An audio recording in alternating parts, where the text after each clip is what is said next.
Hi everyone, my name's Haley, and my family and I decided to buy a travel trailer and live in it full time while we build our forever home. So now that we've been doing this for about 6 months, I want to look back and share our experience with you so far and some of the ups and downs that we've been going through. We definitely don't regret making this decision, but it's come with a lot of challenges too. And so I just want to document it. Now that I'm getting more comfortable with our camper living, it's feeling more like home. It's becoming more normal. It took, 4 months before I really started feeling some of that. And now that we're coming up on 6 months, I'm feeling even more into the groove. We have about 6 months left until our house is built and we'll be moving into our home. So I'm getting really excited. It's also springtime, change is happening, and this past winter has been kind of brutal at times. So looking back, I want to share some of those things with you.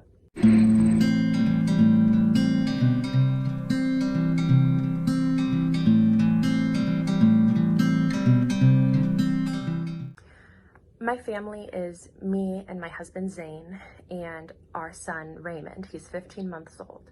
So we're living with a toddler in our camper. We also have 4 pets in our camper with us. We have 2 dogs and 2 cats, and all 4 of our pets shed.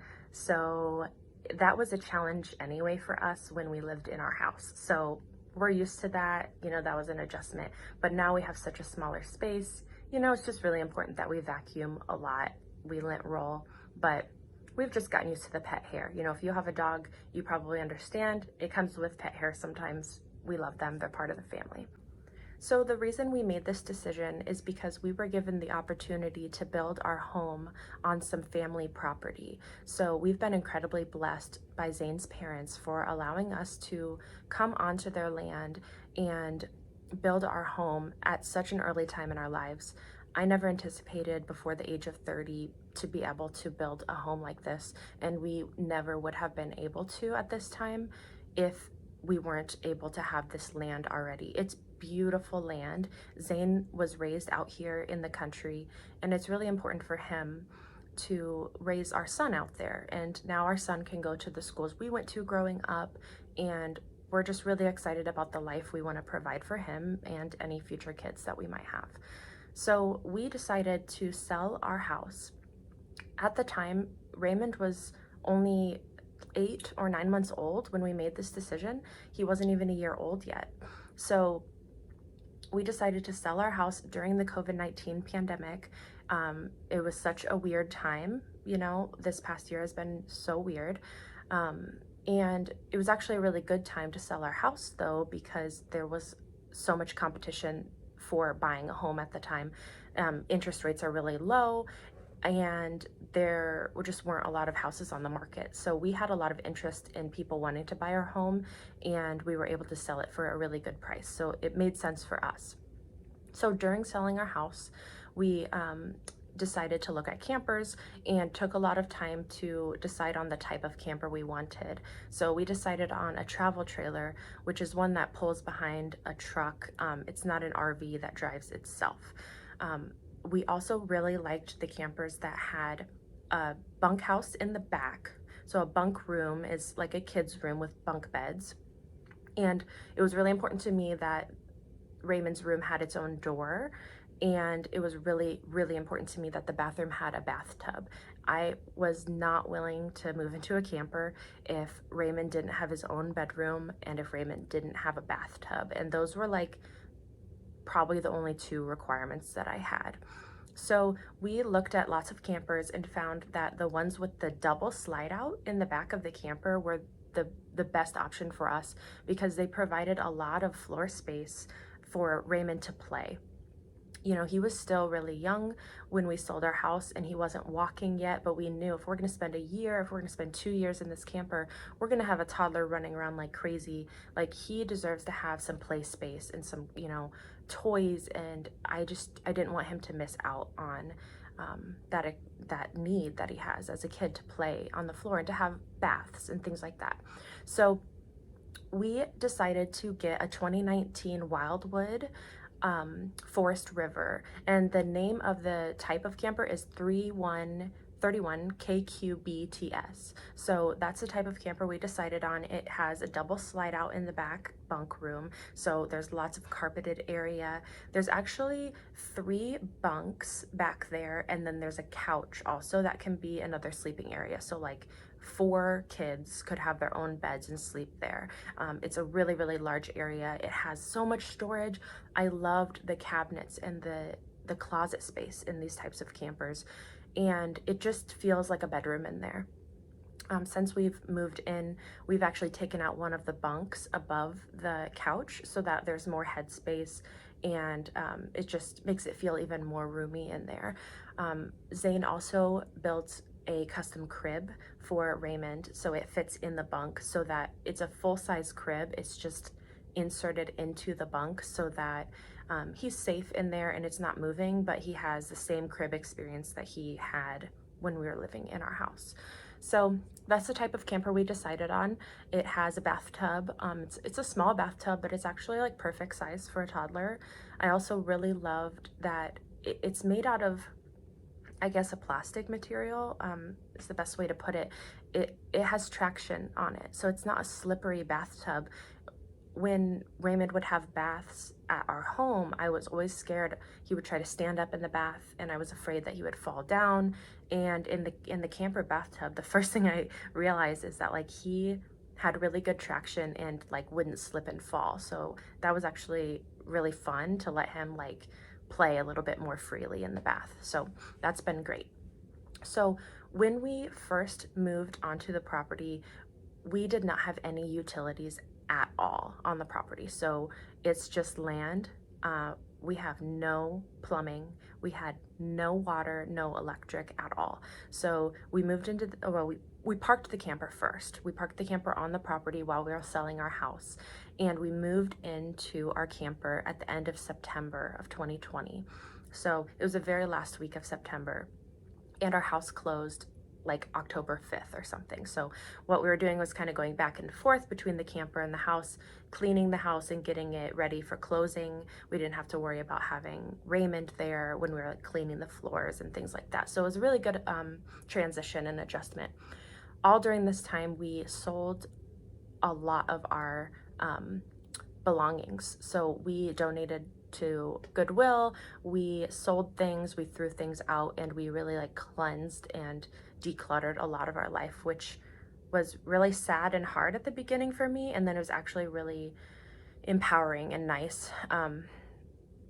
My views on living have changed a lot since being off-grid, being in the country, and just having a simpler way of life in the camper. So the very first week we were living in the camper, we were parked out on the property. We had an amazing view of the pasture and the horses, and we loved watching the sunset. It was just stunning out there. But we actually got below freezing a couple nights that very first week we moved in. So like I told you before, we didn't have any utilities. So we were using a generator and filling it up with gas to run the electric of our camper. And we were learning a lot. So I knew nothing about electric. Like I didn't know how generators worked. I didn't know how the camper worked with like electric and gas, like propane. Zane knew a lot more about that stuff than I did, but it was still a huge learning experience. You know, we would overload the generator a lot and have to go out and restart it, and like we had to learn what we could plug in where and what we couldn't for it to not blow a fuse. And so that was like a huge learning experience, and we planned to have like a month of experiencing that and figuring it all out before it would get cold, but it got cold that first week. And so we learned how drafty the camper could be, especially in that back bedroom, Raymond's bedroom, because it has those 2 slide outs, you know, air would come in more freely into the camper. So we got electric heaters, and we did fine those couple nights that it got below freezing, but our stress was just higher than normal, you know, moving Raymond in there. Is he warm? Is he sleeping okay? As a mom, I was just really concerned to make sure he was okay, and he was totally fine. He slept fine, he was warm, and we got through that time. But that definitely tested us the very first week. On top of just learning about like how long will our water last? When we fill up with water, how many showers can I take before we run out of water? How much dishes can I do? Or Raymond needs a bath. You know, how long will it take? So how long will it take the generator to run out of gas before we have to refill it? You know, that was all a learning experience, and we would run out of things a lot. We would run out of water, or the generator would go out in the middle of the night. We'd have to go out at 3 a.m. and it's sprinkling, filling it up with gas, trying not to spill gas on your hand because now you smell like gasoline. Like, it was a whole different experience, and it was really stressful for a while. In December, we finally got our electric set up. So we had to have an electric meter put in, and it's now ready for our house build, which was really, really helpful to have that already set up. But it was a huge, huge help when we got the electric, because then we just ran an electric cord. We didn't have to deal with the generator and the gas anymore. So that was a huge thing. You know, one thing about living in the camper is it's made me appreciate the utilities that I've had my entire life. So having running water, having warm water, having heat or air conditioning, just having like the benefits of having like electric things, you know, it's made me really appreciate and be more careful, be more mindful of how much water I use. And just, you know, we've been living a much simpler life. So we have less dishes, we have less clothes, we don't watch TV really very much. We don't have Wi-Fi out there, we don't have cable out there. We have some TV, like local channels, and we can maybe pop in a DVD, but you know, our way of living has been very different. So even though we are building a big, beautiful home, I really hope to keep some of those elements of just the simple life in our home. And that's going to be challenging at times, I know, because our closet is so much bigger than we needed or wanted. Our pantry is bigger than we needed or wanted. And, you know, at the time working with our architect, which I'm going to make another video about our house and the layout and all of those things. But when we met with the architect, you know, our house plans ended up having much more space than we planned. And so I hope that we can keep those simple things. We don't need to fill up our whole closet with so much clothes. You know, let's just be realistic is my hope. So we had electric, and it was December. So at that point we had moved into the agricultural building on the property. So we cleaned out the barn. We call it the barn. So we cleaned out the barn and made room for our camper to be able to be pulled in and parked there for the winter. So that way we are out of the wind and the cold. We are under shelter, so there's never going to be snow on the camper, and we could insulate in addition to that. So we knew that it gets really cold in Iowa in the winter. Getting water to the camper was always a bit of a job. So what Zane would do is put a water tank in the back of his truck and drive into town about 5 minutes, and there we had a water building in our town where you can put a quarter in, and the water will pump through a large hose very quickly, you know, gallons of water, 50 gallons at a time, I think, for a quarter. So he would fill up the water tank, and then he would drive it back home, again, only 5 minutes away, and then he'd pump that into the camper. So we were really lucky to have that water source really close by, but it was still quite a task to fill up the camper water. And we've been able to make that water last about a week with showering at the gym. We shower a lot at the gym, my husband and I do, and we mostly just give Raymond baths and do dishes with that water. So, and obviously like flushing the toilet and things like that. So that has been how we've done water. In the winter, we had a long-term water source, a large tank that we filled up with water, and we were able to pump into the camper. So around November, we moved the camper into an agricultural building on the property so that we were out of the snow and the wind and cold, and we were able to kind of have double insulation for keeping warm in the winter. That worked really, really well. Our pipes never froze. Well, they never froze until February.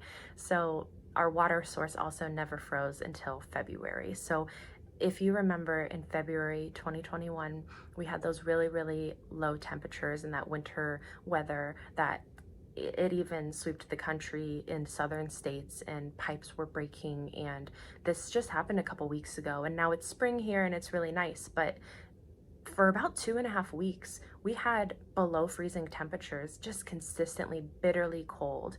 And it got down to -16. I think that was the lowest it got one day. And that was the most brutal time in our experience. So our water pipes were frozen. Our water source was frozen, so we couldn't pump water in. And our fridge also broke during that time and stopped cooling. So we were dealing with like no water source, no hot water because we couldn't pump it into our tank to heat it up, and our fridge was broken. So that was a really, really tough couple of weeks, a lot of tension, but me and Zane came together. And I will say that through all of these hard things, it's been incredibly hard for us, but I think it's strengthened our relationship a lot. We've appreciated each other and the work we've done for each other. We have appreciated, you know, the blessing of having water and the things that we need to provide for our family. We have saved a lot of money in this whole experience to be able to get the property ready, to put money down for building the home, paying for the architect, putting gravel down. We have done a lot to prepare for those things. We've even paid off a student loan and taken some big chunks off of some of our student loans. And we've done that because we don't have a mortgage. We paid for our camper with the money we got from selling our home, so we don't have a payment on the camper either. We also are paying a lot less for utilities. Water and electric are not as expensive running from the camper. So we've saved a lot. There's been a lot of benefits in that sense. Another benefit to living in the camper has been the small space with a toddler. So I've baby-proofed it, and now Raymond is 15 months old, so he's running around and he's independent. He's learning how to, you know, open up cabinets and stuff, so we baby-proofed everything. But I can sit in his room and sit on the ground and say, Raymond, come here, I need to change your diaper, come sit down. And he might be walking around in the kitchen and like, you know, testing me to see if I really am gonna make him come change the diaper. But I don't have to get up and run after him. Like, it's such a small space that I can see him and I know he's safe, and eventually he comes back to me and he'll sit down and let me change his diaper. So when I'm at other places, I notice how much more I have to get up and chase him and follow him around, and it's more exhausting. So maybe I've gotten a little bit lazy in my parenting, because the camper's been nice for knowing where Ray is and just like knowing that he'll come back to me eventually. So I can just stay sitting in his room and wait for him to come back. So that's been a great thing. So now that winter weather has passed, it's springtime and we've been doing some spring cleaning and opening up the windows again, and it's been really refreshing.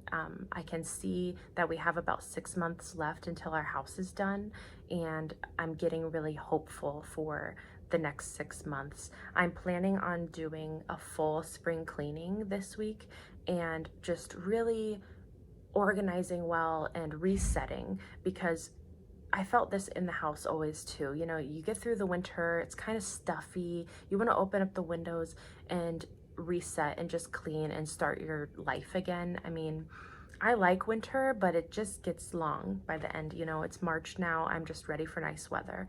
So I know we have 6 months left, and I don't want to like think that, oh, I'm almost done with this camper, so I don't need to like clean up that box of toys over there. Like, no, this is still our home. We still need to keep it nice. So that's what I'm going to be doing this next week, is a lot of cleaning and things like that. So I know I jumped around a lot in this video, and in there I did share pros and cons to the camper life and our experience so far.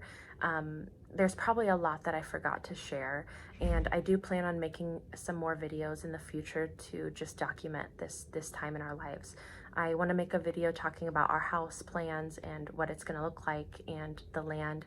I also want to make some cleaning videos and show you the space a little bit more. Like I said, I just haven't really documented the last few months in the camper because I've just been focusing on living and adjusting to such a big change in our life. So as we move forward, I can share more about those things. Let me know if you have any questions, and I'm happy to share more. So thanks. Bye.